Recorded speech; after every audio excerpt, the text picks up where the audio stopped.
Hi everyone, what's up? Josh here, reviewing the fellow Ode Brew Grinder Gen2. Now, it's been some time since the original fellow Ode Brew Grinder came to the market, so we will investigate the Ode 2 as if we know nothing about it. Although, on a side note, any current OG Ode owners will be relieved to know that the Ode 2 V2 BURRS, which are easily the biggest highlight of this grinder, are compatible with the previous model. So we'll take a look at these BURRS, as well as come to understand why this could possibly be the best filter grinder under $1,000 right now.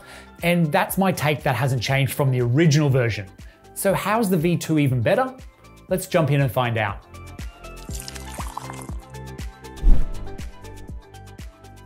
Let's start with the key features of the fellow Ode Gen2, like the hard to miss, though easy to use grind dial with 31-step settings. A grind chart available under the hopper lid to get to your trusted settings sooner. Then there's a 100-gram capacity to that single dosing hopper with no beans left behind. A magnetically aligned catch bin that's there when you need it, with one button push easy operation to begin grinding on the Ode, and then it grinds super fast, somewhat quiet, and has a very handy automatic stop function, which works 99 out of 100 times. You'll find a knocker on the side of the Ode, and then there's an advanced grinding chute which includes an ionizer, and this drastically reduces static and improves overall cleanliness of the fellow Ode Gen2. And that all sounds quite impressive, but to go along with this, the fellow Ode is built tough and mostly from metal, with only a plastic hopper, the hopper lid, and the catch bin lid that you interact with on a regular basis. So with that limited plastic used, as well as the heft to this grinder, it really gives off that textural and tactile experience that I feel evokes a sense of sophistication and craftsmanship when you're using the fellow Ode Gen2.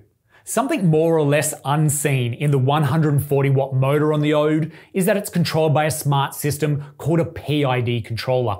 This PID system helps keep the motor running at a constant speed whilst it's grinding coffee beans.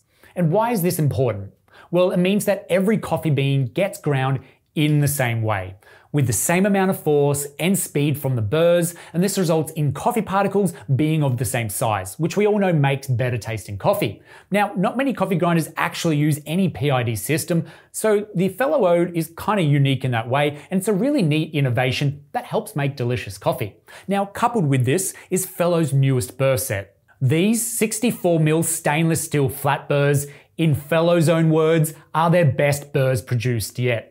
These spin at 1400 RPMs and do a great job with grind speed and consistency. And they're a balanced set of BURRS when it comes to flavor profiles and produce a coffee that combines both sweetness and acidity with its body and texture. So a jack of all trades, if you will. Now, these style of flat BURRS I also find similar with Eureka grinders, although Eureka are much more espresso focused.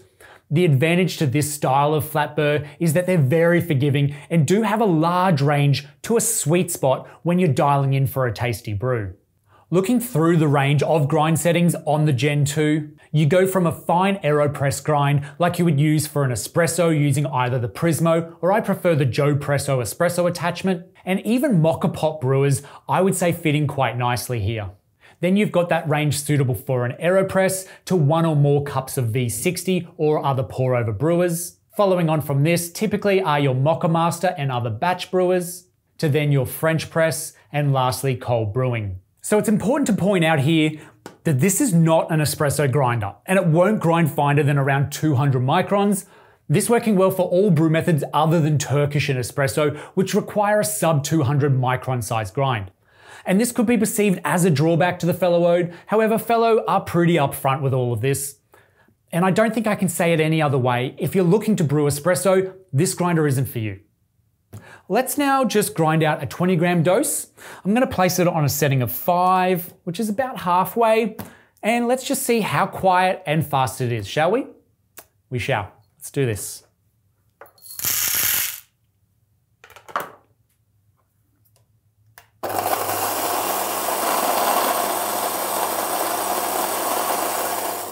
Pretty quiet. And stopped.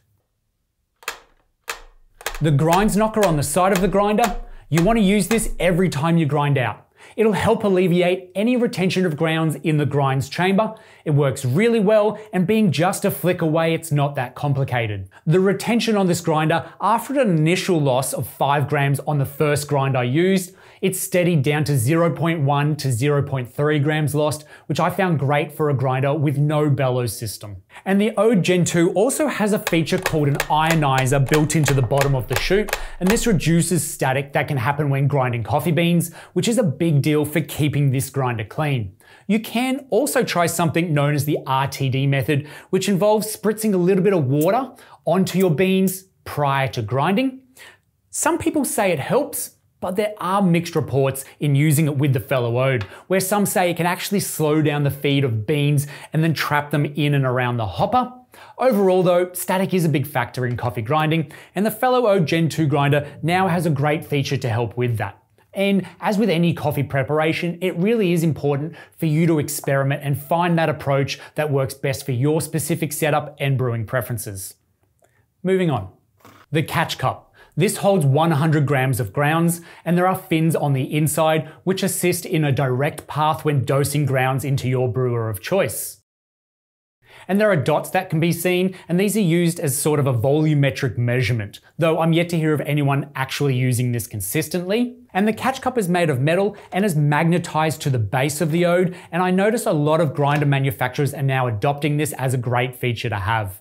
And while the fellow Ode grinder has many strengths, it's important to consider its limitations and weaknesses as well. So here are some of the cons to keep in mind. The grinder might not be suitable for grinding certain types of coffee beans, such as really oily or dark roasted coffee beans, where frequent cleaning could be required, and users have reported beans constantly getting stuck up in the hopper. But for the majority of filter coffee drinkers, personally I think this is largely a non-issue. Then there's also that awkwardness to the lids of both the hopper and the catch cup, where they sometimes appear not to fit so easily, and neither of them feel like they did get that attention that the rest of the grinder got during the design process.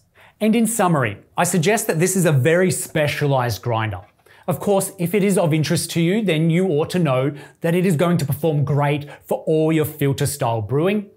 Although it is quite expensive for a filter-only automatic grinder, where there are so many fantastic options in the manual hand grinding range that would equally or even outdo the fellow Ode for flavorful extractions, as well as offering espresso brewing. Perhaps we can explore that in a later video. If this is going to be your first grinder, and you imagine you might get into espresso at some point, then just know that there are other grinders out there that are automatic that have those all-round abilities of espresso and filter at the same price point. However, if you are a dedicated brewer, looking only for the best, then this grinder is that fantastic option, as it is the entry point into the world of 64mm burrs. Now, I will link a video of the 7 64mm burrs I did a review on earlier this year, complete rabbit hole, but in adding a new burr set, you fundamentally change the flavor profile of a grinder. Now, I could have reviewed 9 burrs, but it was way too much coffee.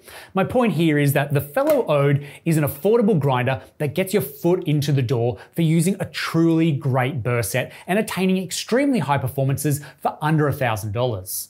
And that's back to my assertion from the beginning of this video. Am I a filter coffee drinker only? No, but if I was, this is the path that I would choose to follow. Let's now take a quick look at cleaning the fellow Ode brew grinder. To clean the fellow Ode grinder, first switch off and unplug it from the wall. Then adjust the grinder to 11, which is the coarsest setting, and keep it here for the entire process. Next, gently pull off the grind selector plate, and then with a Phillips head screwdriver, we're going to untighten and remove the 4 large screws underneath the faceplate. This will allow us to remove the grind dial to access the burr chamber. Here we need to remove the auger key. Press on and pop out the auger with the rotational burrs. Now, if you can't pop it out with the auger this way, use a pair of thin tip pliers or similar to pull it out, along with the burr spring. Now from here, you can give that grinds chamber a good clean out, and then a further deep clean may involve removing each of the burr sets and cleaning them individually, but once done, replace it in the same way that you disassembled it to keep the fellow Ode in good working nick for years to come. Thank you for tuning in to watch this review of the fellow Ode Brew Grinder Gen2. We hope you found it informative and helpful in your search for the perfect coffee grinder. If you've enjoyed this video, please consider giving it a like and leaving a comment in the section down below of your thoughts and experiences with the fellow Ode. We always love hearing from our viewers and appreciate your feedback. And if you haven't already, please consider subscribing to our channel for more coffee-related content and product reviews. We are dedicated to provide our audience with the latest information and insights on all things coffee. Finally, we invite you to visit our website and social media channels for even more content and resources. Whether you're a coffee aficionado or just getting started, we have something for everyone. Thanks again for watching, and we'll see you in the next one.